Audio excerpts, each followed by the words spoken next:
How to get your dream job? Why should those companies select you? How do they discover you? How those companies and their recruiters get excited about your profile?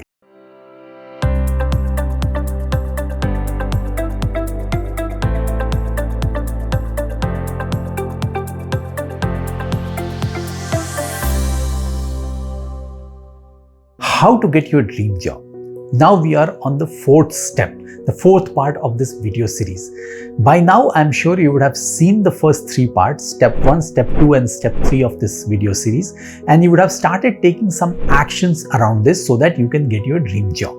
Now we'll talk about the fourth step that you need to take, because so far you have defined your dream job in terms of what you are looking at. You have also figured out and done some research around the companies, the basket of companies where your dream job could be there. And you would have also tried figuring out that how you can learn about these dream jobs. So now in the fourth part, we'll take this conversation forward and we'll try to understand that fine, you want to get your dream job and you have identified the companies, the roles, but why should those companies select you? How do they discover you? So that is what we are going to talk about in the fourth part of this video series in step 4. So watch this video completely so that there is continuity as far as your actions are concerned in your goal towards getting your dream job.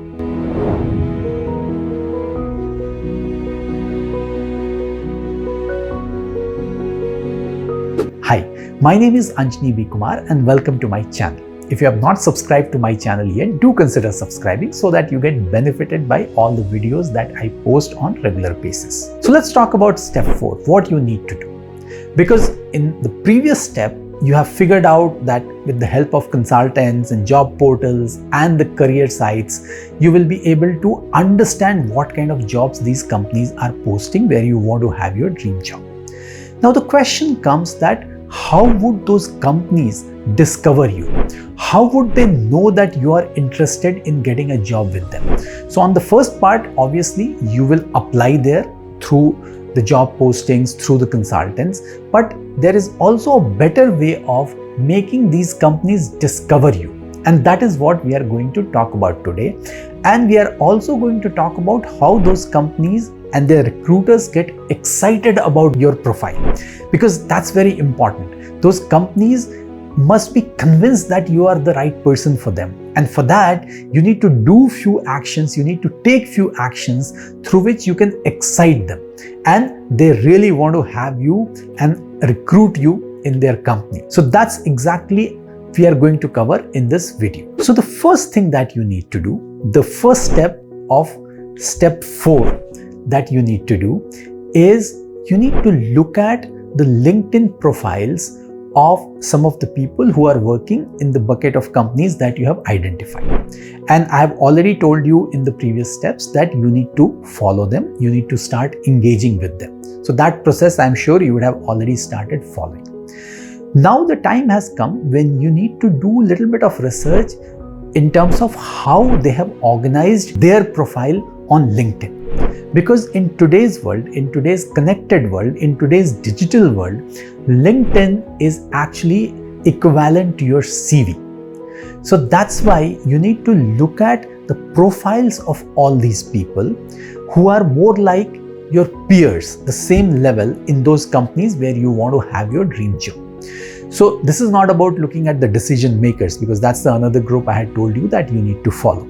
You look at people like you and how they have built their profile on LinkedIn, because that will give you some clues in terms of how you should organize your profile as well.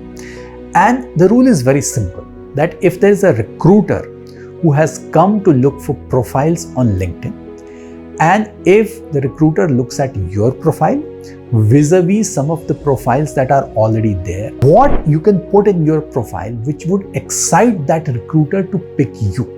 So the idea is to look at some of these profiles and then build your profile in a manner where your profile looks better on LinkedIn, and people who come to search for you on LinkedIn get excited by your profile. So that's a very simple exercise you have to first complete, where you look at the profiles of people like you on LinkedIn in those dream companies, in those bucket of companies that you have identified, and make your profile look better than them. Organize it in a better way. Put your achievements in a better way. Put your highlights in a better way, so that any recruiter who comes there get excited at least to have a conversation with you. That's very important. So that's the first step that you need to take. In the second step, what you need to do is try to understand some of the problems that those companies are facing that you have identified. And the problems could be in terms of probably sales, in terms of some of the other things, some of the operational challenges. And if you do your research, you will get to know about them. Because ultimately, the fundamental rule is people or companies would recruit you to solve problems for them, to really solve things for them which can help their business grow further. And that is how you need to position yourself. So if you very well know that there are certain companies where there is a challenge in terms of probably growing the sales, or some operational challenges, or they are not able to attract good talent, so you would understand that these are some of the areas where you can position yourself better. So the whole perspective here is that you look at the functional areas in which you have expertise, and in that particular area, how you can identify 3, 4, 5 issues basis which you can pitch yourself to those companies, where you can excite those companies to have you, where they get the feeling that by recruiting you, you will help them solve these problems. So if you build that understanding, and it is not very difficult to build that understanding, because once you have done the research on their websites, once you have gone through some of the stuff that is written in the press, once you are following their people on regular basis on LinkedIn, once you follow their pages on LinkedIn and Instagram, you would start getting a fair idea of on what basis you should ideally pitch your profile to them. So having identified these particular areas, what I would advise people is to start writing some posts, some articles on them. And since you are connected to people who are working in those companies, your posts, your articles will become visible to them. And if you are really doing quality work, then obviously they will notice it. Or even if they just land up searching for profiles there, and first they get excited by your profile, and then they see some of these articles in your feed, then automatically it will make them get this feeling that, okay, this person can solve some problems for us, and they would be interested in having a conversation with you. So that's why it's important to first understand some of the problems that this company could be facing, and then pitch yourself as a problem solver, and create this visibility by writing about some of those things, by indirectly indicating to those companies, their recruiters, their employees who can refer you also, that you are the right person to solve these problems. And finally, in the third step, what you need to do is you need to start building your executive summary, your pitch, right? Which could be very useful in step 5, which I'll talk in the next video, but you should start right away here itself. So if you have to describe yourself in 5 sentences or 10 sentences, how would you pitch yourself? And these are some of the things which should go on your LinkedIn profile also. When you create that profile, when you are making it attractive, what I said earlier, you have to really build it in a manner where it covers your executive summary as well as a person.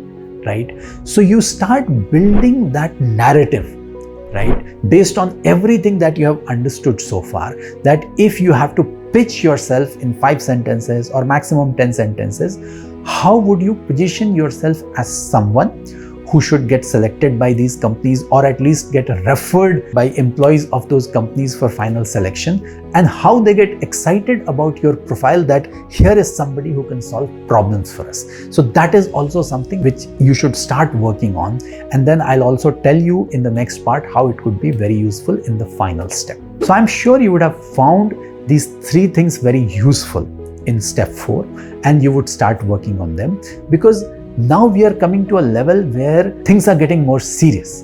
And initially, while we had started doing some research, understanding those bucket of companies that we had identified, but now we are actually at an execution level where we have to finally come to a level where we start getting calls from these companies. We start having some meetings with recruiters of these companies. So that's why it's extremely serious, and I would sincerely urge all of you to take all these steps very seriously. So I'm sure you would have liked this video, and if you have liked this video, give it a thumbs up, share it with your family and friends, and if you have any comments, any questions, let me know in the comment section below and I'll answer them.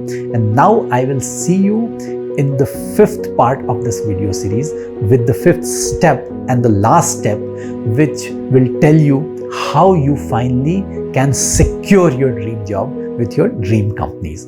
So do watch that 5th step also, and I'll see you there in the next video. Till then, thank you very much for watching.